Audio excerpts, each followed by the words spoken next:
Hi, I want to thank all of you for joining us today. We wanted to extend this meet and greet and this webinar to you because we really thought that there is a commonality between all logistics companies these days. I mean, between all companies anyway, but especially in logistics, finding drivers. And how do we do that right now? And what are they looking for that we may be missing? And so I wanted to introduce myself and I wanted to introduce my colleague, Scott Stewart. I am the CEO of MasterStaff Incorporated. I started this company myself. Well, now it's almost 23 years ago. And in that amount of time, we have placed over 35,000 people in jobs all over the United States and in Canada. And in doing so, logistics has been a major area that we have placed, main area that we have placed, from cold storage to about any type of thing, from food, retail, products, parts, anything you can possibly think of. And all of these years, we have come to gain a lot of knowledge and wisdom of things that lots of times we don't get to share with our clients and people coming in because they're just really interested in getting people and getting them out to work. Well, we have transitioned our company into a different role this year, where we're trying to keep continuing to what we're doing, but share with you our wisdom, have you join us in a series. And this is the beginning, the first of a series about what we can do to learn about the habits going on with drivers and logistics and hiring, all those things, and what we can do to improve upon that in this time right now. Scott handles all of my nationwide international placements of drivers, logistics, and I would like him to introduce himself and give a little bit of his background before we get started. Scott, you can go ahead and let them know a little bit about you. Thank you, Jennifer. So I'm Scott Stewart. I obviously started the MasterStaff Logistics branch. I have quite a few years of logistics experience, hiring, training, dealing with truck drivers, owner operators, got FedEx experience as well. Used to work hand in hand at the Nashville, Tennessee terminal. So I know the inside and out of being on the ground floor with the drivers, P&D drivers that wake up at 3 a.m. every morning, and the line haul drivers who grab their, cups of coffee at midnight before they hit their line haul runs. I've been there. I've done that. I've loaded those trucks with them. I have that experience that I want to give. The reason we started this branch is to give you, the contractors, the tools you need to do it yourself. I hear from so many contractors, Scott, I'm just starting this company. I wanted to succeed. I have no clue what I'm doing. Please help. And in the times that we currently sit, sometimes it's hard to find the means to get the help that you need and get it for the right amount of money. That way it fits into your business model. So we wanted to start this as a second branch where we can provide you with the knowledge and maybe allow you to step up and take over in your own business instead of having an outside recruiting agency do it. We would still obviously love that business, but we want to provide you with the tools to do it yourself. So welcome aboard. We hope you enjoy this and many more to come. Thank you so much for sharing that, Scott. I think that's important to let people know the purpose of why we're here, right? Which brings us to this. Where are the drivers? That's the, big question. Where did they go? They're there. And what we want to tell you is that the way that people are recruiting and what they're doing in the structure of their business is not what is mattering to those drivers in this day and age, past COVID, all of those types of things. The dynamic has changed, and we've heard it, seen it firsthand. And it's almost like we have this wide lens where we can see all these different types of companies and what they're shooting for and looking for. And it's like not seeing the forest through the trees. And so we're here to kind of shed some light on this subject a little bit. Going into the top 5 things that drivers want. And this was even Scott's line when we were coming up with how do we present this topic, to let people know that we're very serious in sharing this wisdom and that what they may be thinking from what we see from the recruitment ads and things that are out there by various different types of companies, as they may have taken their finger off the pulse of that.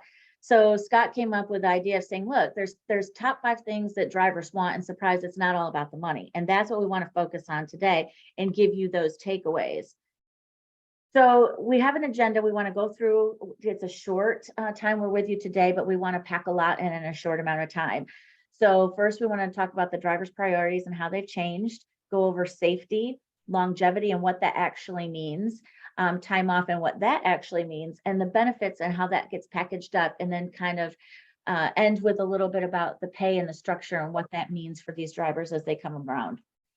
So I'm going to bring this up about the money part of it. And that seems to be what everyone leads with, is the most important thing.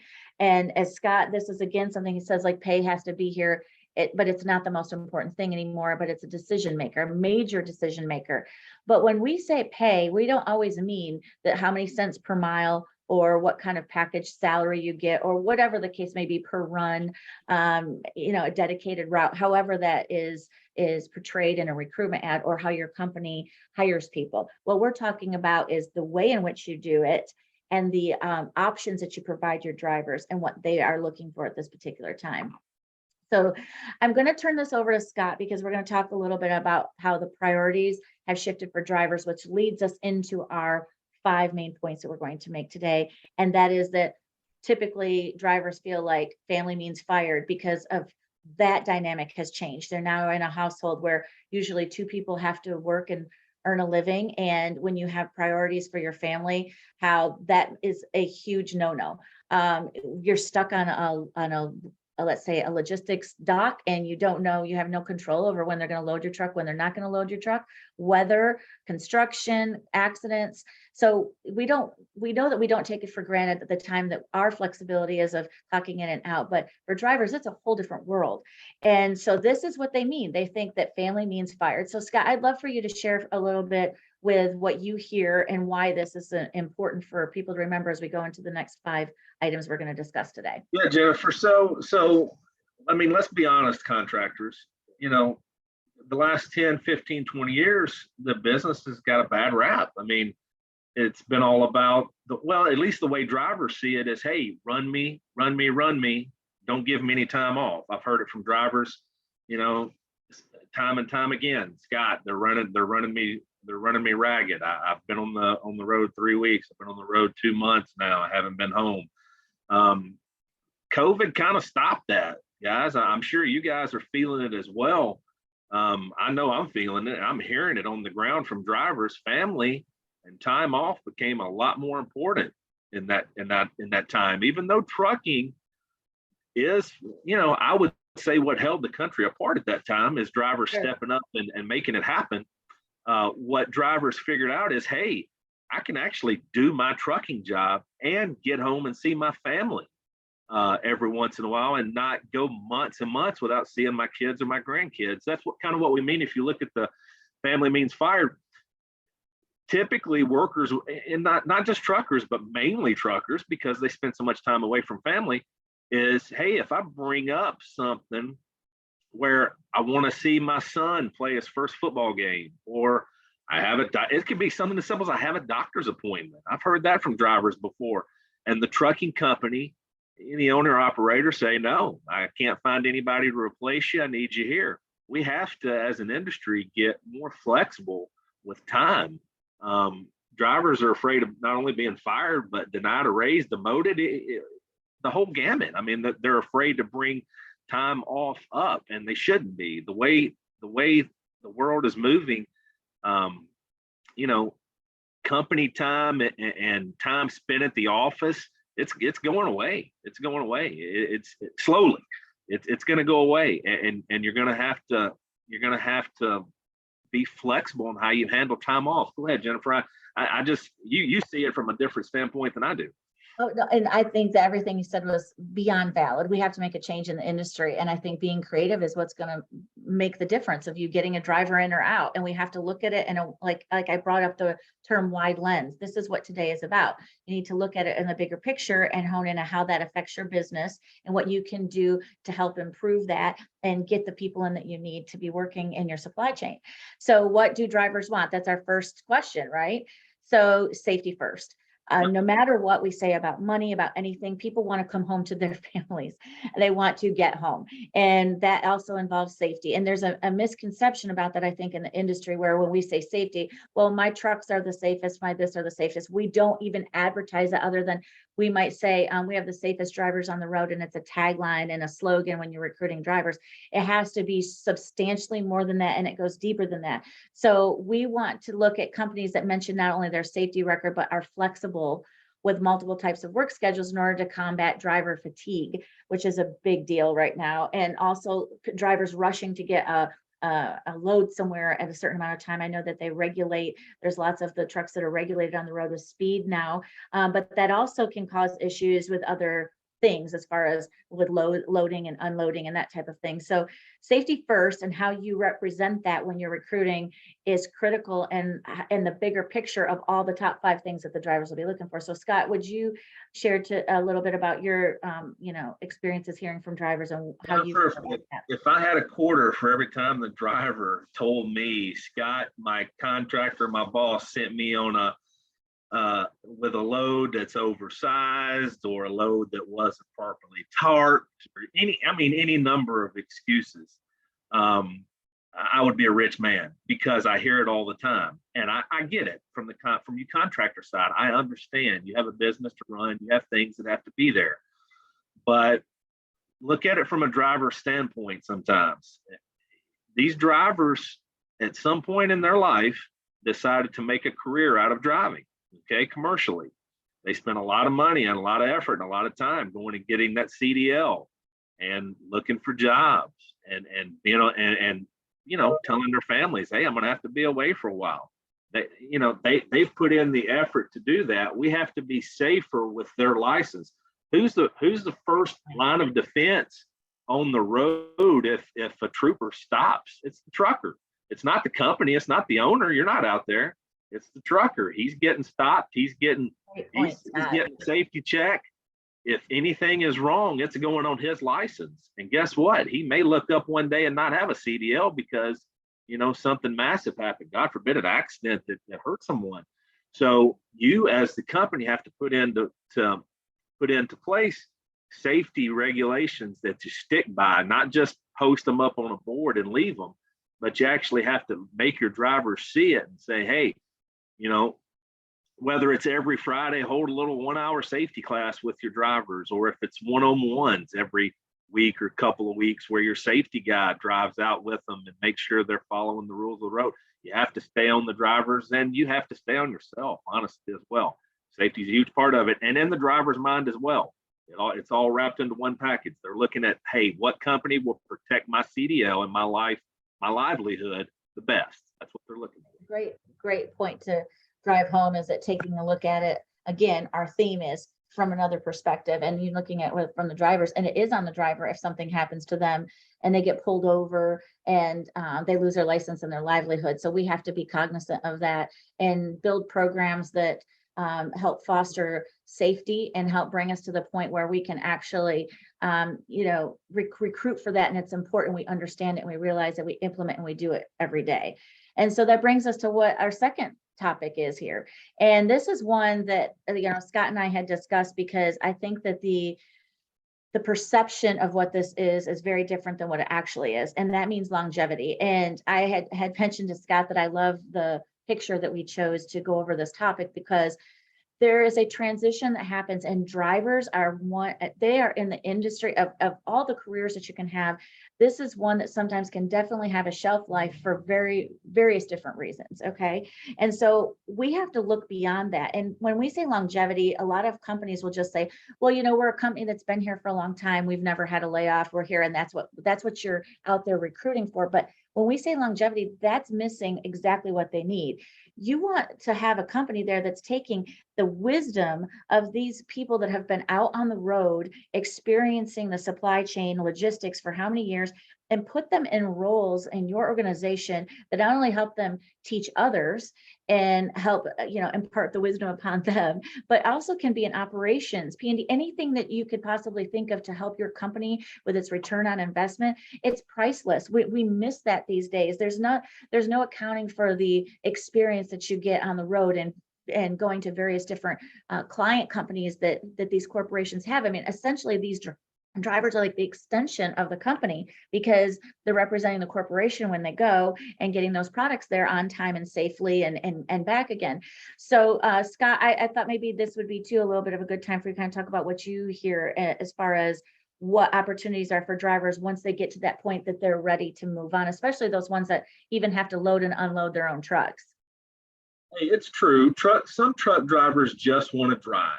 Okay, it's true. Some just want to drive, but they're in the minority. I mean, from what I hear on the ground, most truckers they're like anybody else. They're like me or you. They want to be successful. They want to move up through a company. They want to get raises and make their family, proud. They want all that stuff, all the same stuff that we want. So I talk with a lot of truckers and even the students starting out. Hey, how long does it take? Do I need to drive before I can train somebody? That's the biggest thing in the trucking industry is being able to train. That's the gem, is when you can pass your knowledge along to the next guy and the next generation. That's a big thing for truckers. So you as a contractor need to take a look at, hey, who are my best guys? Instead of me just sticking with those guys and riding them for years and years and years, how about I ask them hey, what would you think about heading my safety department? Or, hey, what would you think about being my new dispatcher?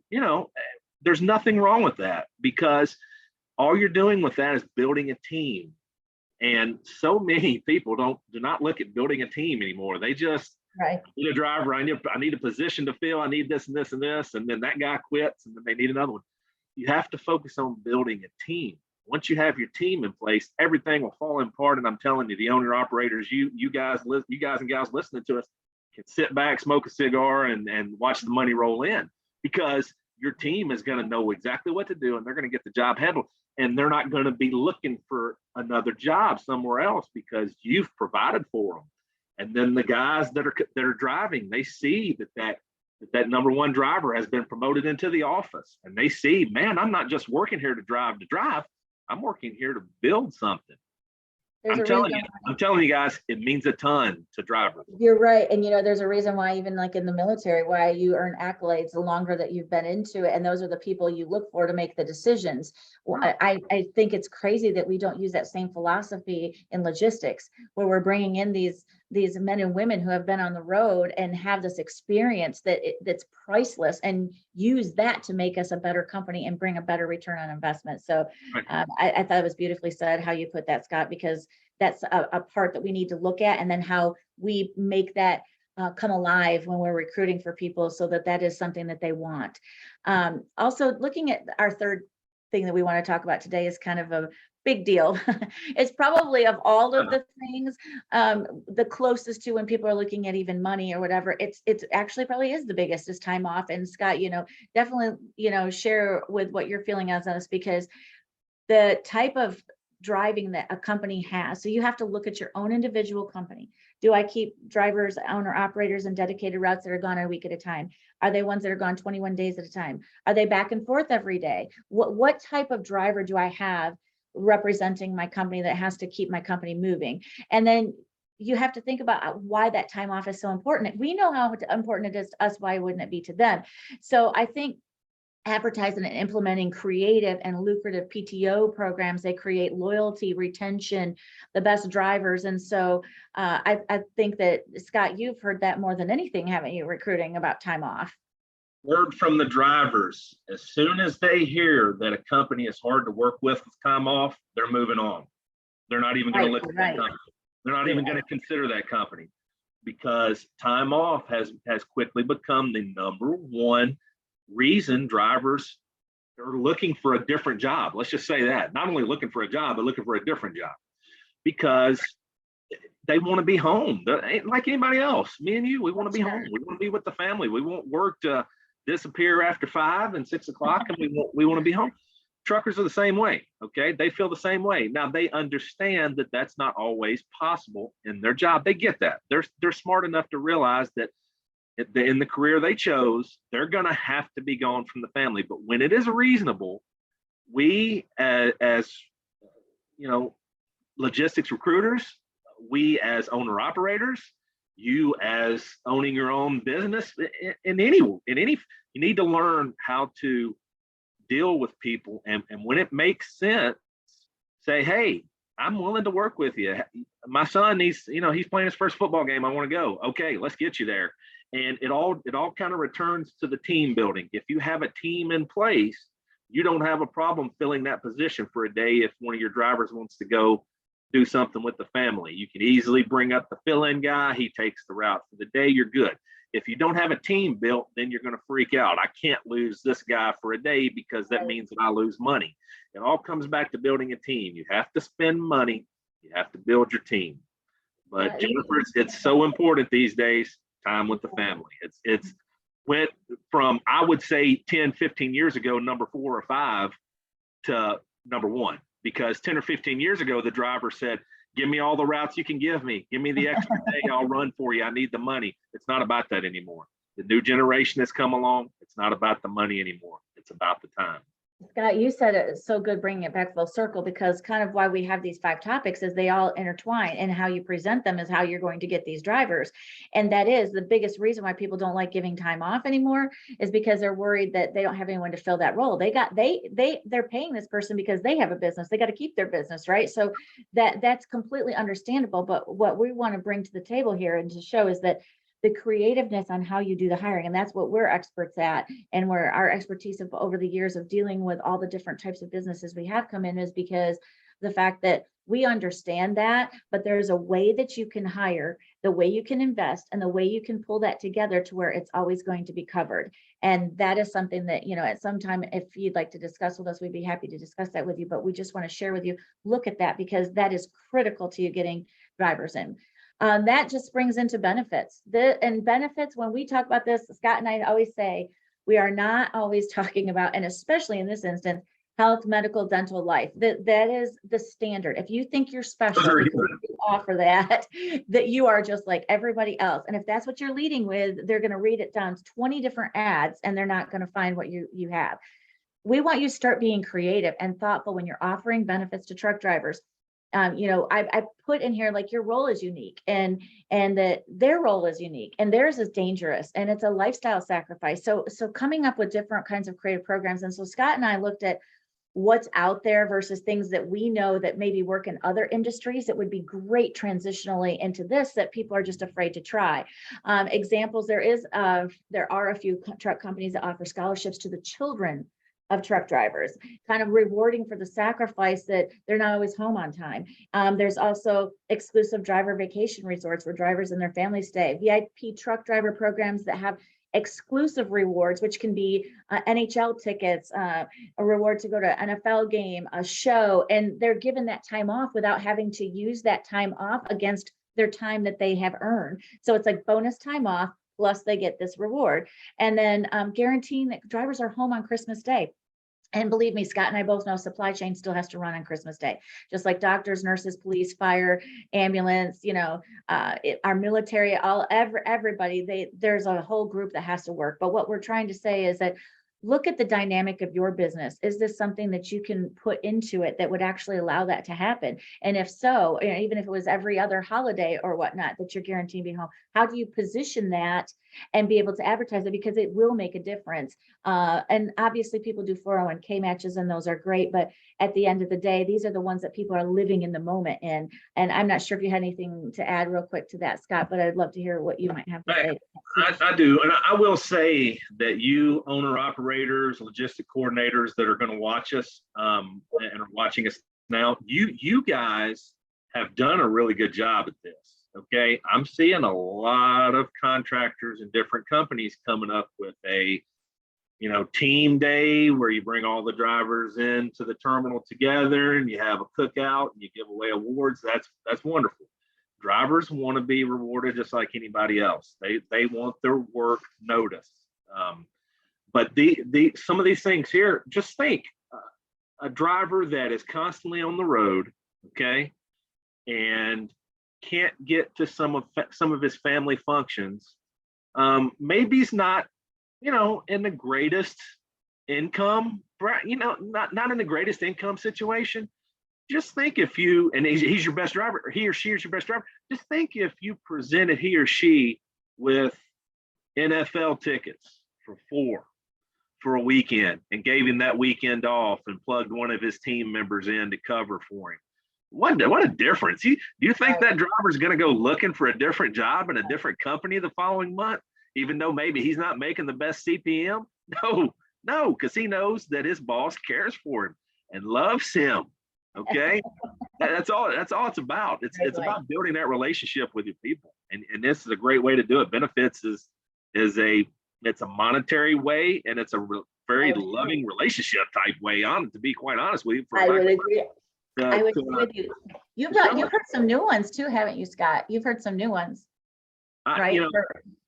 The contractors are getting good at this. They're starting to realize that hey, we have to do something with our people special, make them feel special. So I've seen some great stuff, but there's always room to work on that. That's a wonderful point.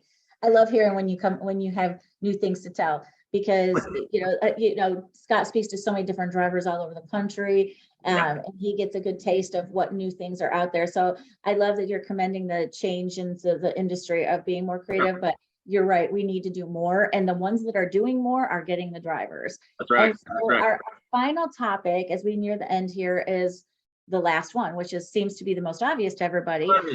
Money. That's right. That's why, we put this graphic up, truck driving money. But we're going to wrap this up with saying it's not necessarily about the cents on the mile, the route that you're paying. It's about the way that you pay them and how that compensation is done and creatively done with extras embedded in it. And we have seen it, Scott has, I have, where there's ways to, like for on the road bonuses, additional time off, or maybe part of that pay structure compensation package is additional time off, which as you can tell, we've made full circle how they're all connected. And that's this in and of itself. Easy methods of accessing funds, being able to obtain money if they're stuck somewhere, that you help them out, that you can get it to them. And when you advertise those little details that you come up with, it makes a huge difference, and not just say, oh, we pay this. Well, people are going to want to come and work with you, not because of how everything goes when everything's perfect and right, because we live in a world where it's not always perfect and right. They want to work with you for how you handle things when things aren't. And that's what keeps them staying with you, because it's like you're taking care of their family. And I don't know if you have anything to add to that, Scott. I'm sure you do, but I just think that employers really need to look at the structure of how they do something versus just what I'm paying you. You ladies and gentlemen are going to be surprised at what I'm about to tell you. I talk to drivers all day, every day. It's what I do. Most of the time, they do not ask about their pay until we are days into recruiting. Okay? Most of the time, because they know everybody's going to be on a similar plane, 52 cents a mile, so much per hour. They already know that most of them are going to be on the same plane.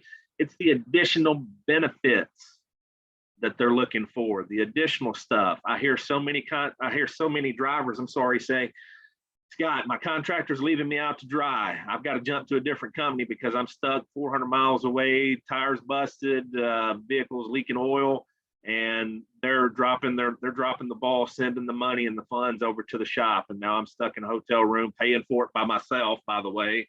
Oh, good point. You got to give them access to the emergency funds. You got to treat them as if that's a family member. Okay. If a contractor thinks of it this way and treats a driver as a family member and says, my God, that's my wife stuck 400 miles away, I'm going to do whatever I can to get funds to her. If I send another driver to pick her up, whatever, you're going to do whatever you can to get your wife back home. Treat your driver the same way. Okay. And then your driver won't be looking for another job the next day. Treat your driver that way. You have to treat them as part of your team and part of your family. You do that, you won't have any problem snatching drivers and building a team. I promise you. And the thing about that too, Scott, is that then referrals come, because when people love working where they're going, birds of a feather flock together, right? So that makes a difference in making your job easier in recruiting. And so, I feel like that what Scott and I have learned over the years has been that you have to be willing to make changes, and you have to take the temperature of what's out there at that time, especially when you see something trending up or down, or even staying stagnant, so that you can continue to grow and you can continue to build the best team. And, Scott said it absolutely best today, is like, our lifeline is our drivers, and in this industry when we talk about logistics.